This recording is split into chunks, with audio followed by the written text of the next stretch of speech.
మన పిల్లల గురించి ఎవరో ఏదో చెప్పారనో లేకపోతే ఎవరో ఇంకేదో అన్నారనో పిల్లల్ని చులకన చేసి మాట్లాడుతున్నారా?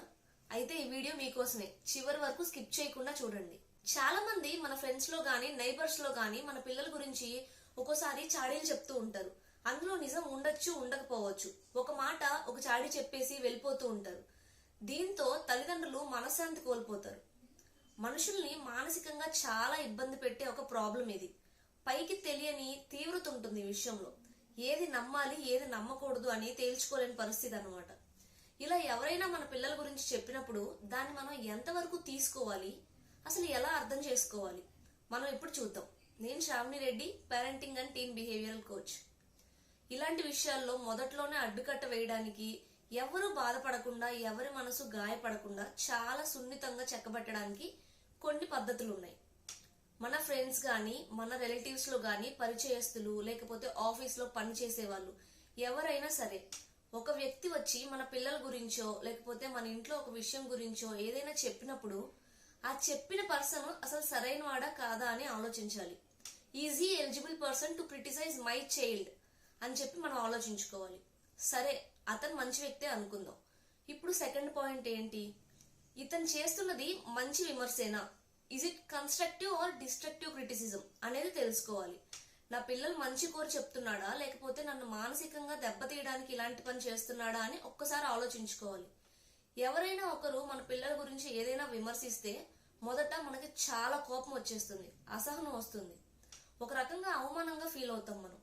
అలాంటి పరిస్థితుల్లో ఈ పైవన్నీ ఆలోచించేంత ఎమోషనల్ స్టెబిలిటీ అందరికీ అన్ని సందర్భాల్లో ఉండకపోవచ్చు. అసలు పిల్లల గురించి ఏదైనా చెడు మాట వినగానే వాళ్ళు చెప్పింది ఎంత దగ్గర వారైనా సరే మనం మొదట నమ్మలేము. వెంటనే మనకి మన పిల్లల మీద కోపం కూడా వస్తుంది.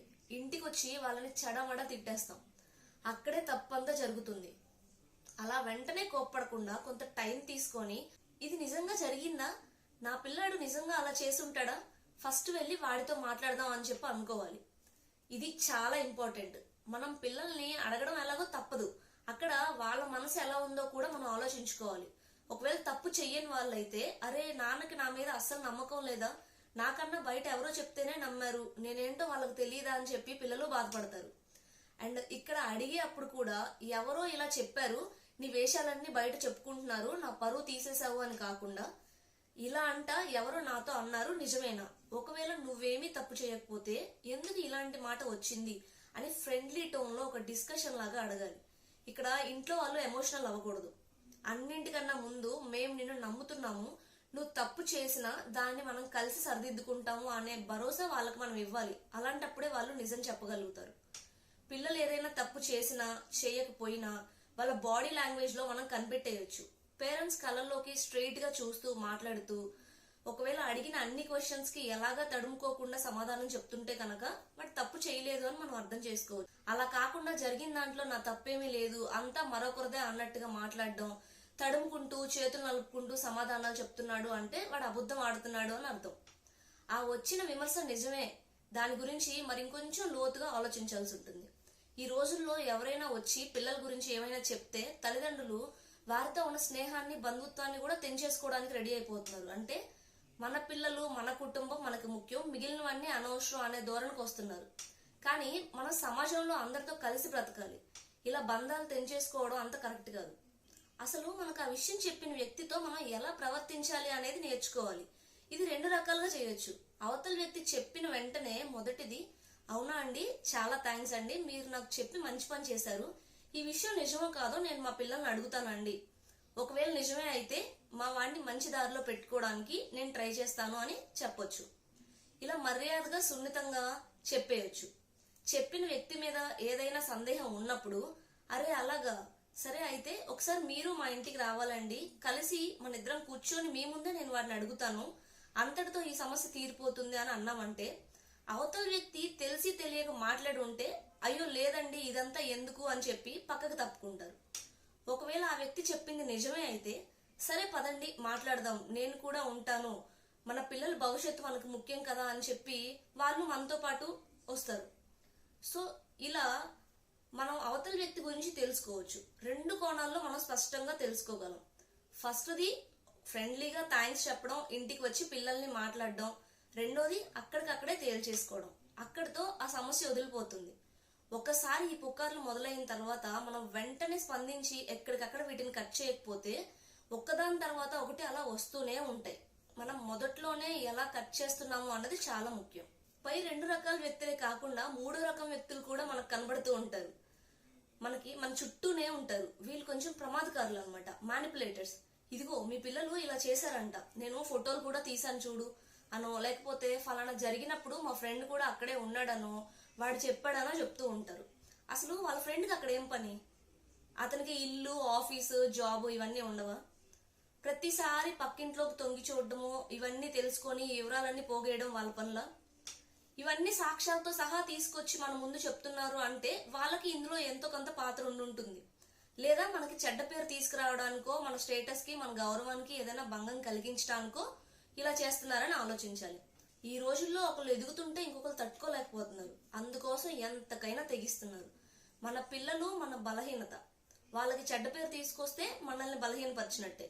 ఒక పుకారో ఒక చెడ్డ పేరో చాలు మన ఫ్యామిలీ అంతా డిస్టర్బ్ అయిపోవడానికి, మనం మనశ్శాంతి కోల్పోవడానికి.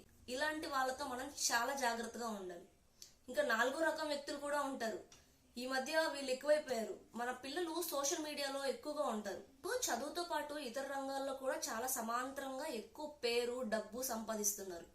వాళ్ళకున్న ఆసక్తులతో మంచి పేరు కూడా తెచ్చుకుంటున్నారు. దాన్ని సోషల్ మీడియాలో పంచుకుంటున్నారు. వాళ్ళ ద్వారా దాన్ని బ్రాండింగ్ చేసుకుంటున్నారు. అది ఒక కెరీర్ గా ఎంచుకుంటున్నారు. 15-16 ఇయర్స్ కే చాలా పేరు వచ్చేస్తుంది. మనం చాలా మందిని చూసే ఉంటాం. వాళ్ళకి ఏం చేయాలి అనే క్లారిటీ ఉంటుంది. 19-20 ఇయర్స్ కి వచ్చేటప్పటికి వాళ్ళ సొంత సంపాదన మొదలు పెట్టేసి ఉంటారు. మన దగ్గర కొన్ని విషయాలకు మోసుకొచ్చే వ్యక్తులు పిల్లలు సోషల్ మీడియా అకౌంట్లు కూడా ఫాలో అవుతూ ఉంటారు. ఇక అందులో ఏదో ఒకటి చూడగానే మన దగ్గరకు వచ్చేసి, ఇదేంటి మీ అబ్బాయి ఇలా చేస్తున్నాడు, ఇందులో పెద్దగా సంపాదన ఉండదంట అనో, లేకపోతే పిల్లడికి ఇంకా చదువు రాదు, మీరు ఇలా వాడిని సోషల్ మీడియాలో వదిలేస్తే ఇక అంతే చెడిపోతారు అని చెప్పి మనకి ఇంట్లో ఇలాంటివన్నీ తీసుకొచ్చి చెప్తూ ఉంటారు. ఎవరైనా మన పిల్లల గురించి ఈ సోషల్ మీడియా గురించి వచ్చి మనకు చెప్పినప్పుడు వాళ్ళ ఎవరో ఏదో అనుకుంటారనో, లేకపోతే నలుగురు 4 రకాలుగా చెప్పారనో మన పిల్లల ఆసక్తుల్ని, వాళ్ళ అభిరుచుల్ని, లేకపోతే ఇందులో వాళ్ళకున్న నైపుణ్యాన్ని మనం తప్పేయకూడదు. వాళ్ళకి ఏది ఇష్టమో వాళ్ళని రైట్ వేలో ఎలా తీసుకెళ్లాలో, మంచి ఏదో చెడేదో, సోషల్ మీడియా వల్ల యూజెస్ ఏంటి, డిసడ్వాంటేజెస్ ఏంటి వాళ్ళకి చెప్తూ వాళ్ళని రైట్ వేలో గైడ్ చేస్తూ ఉండాలి. అలాగే మనకి పిల్లల గురించి ఇలాంటి చాడీలు మోసుకొచ్చే వాళ్ళకు కూడా గట్టిగా కౌంటర్ అయితే ఇవ్వాల్సి ఉంటుంది. కొంతమంది మన ఫ్రెండ్స్ కానీ రిలేటివ్స్ కానీ ఉంటారు. వాళ్ళ ఇంట్లో అప్పటికే చిన్న వైఫల్యం, దాని పరిణామాలు అనుభవించేసి ఉంటారు. అలాంటిది మన ఇంట్లో కూడా జరగకూడదు అనే మంచి ఉద్దేశంతో మనకి మంచి చెడు చెప్పేవాళ్ళు ఉంటారు. ఈ పైన చెప్పిన నలుగురిని దృష్టిలో పెట్టుకొని మనం వాళ్ళని వదులుకోకుండా వాళ్ళ జీవిత అనుభవం మనకి, మన పిల్లలకి ఉపయోగపడుతుంది అనే ఉద్దేశంతోనే వాళ్ళు చెప్తూ ఉంటారు. అలాంటప్పుడు వాళ్ళతో బంధుత్వం తెంచుకోవడం, నువ్వు నాకు చెప్పేది ఏంటి అనే అహంకారం చూపించడం లాంటివి చేయకూడదు. వాళ్ళ ఇంట్లో ఇలా జరిగింది, వాళ్ళకి ఈ విషయం గురించి ఎక్కువ తెలుస్తుంది అని వాళ్ళ అభిప్రాయాలు కూడా మనం తెలుసుకోవాలి. వాళ్ళు చెప్పే 4 మంచి మాటలు మన ఇంటికి కూడా ఎంతో ఉపయోగపడతాయి. ఈ విషయంలో మంచి ఎంత ఉంటుందో చెడు కూడా అంతే ఉంటుంది. కాబట్టి పేరెంట్స్ కొంచెం అవగాహనతో ఎవరు ఎలాంటి వాళ్ళు అని గుర్తించడం, ఎవరు నా మంచి కోరేవారు, ఎవరు నన్ను డౌన్ చేయడానికి చూస్తున్నారు అనేది గుర్తిస్తే సరిపోతుంది.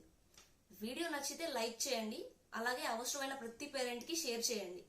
ఇప్పటి వరకు ఛానల్ ని సబ్స్క్రైబ్ చేయనట్టయితే ఇప్పుడే సబ్స్క్రైబ్ చేసుకోండి. Thank you for watching. Stay connected.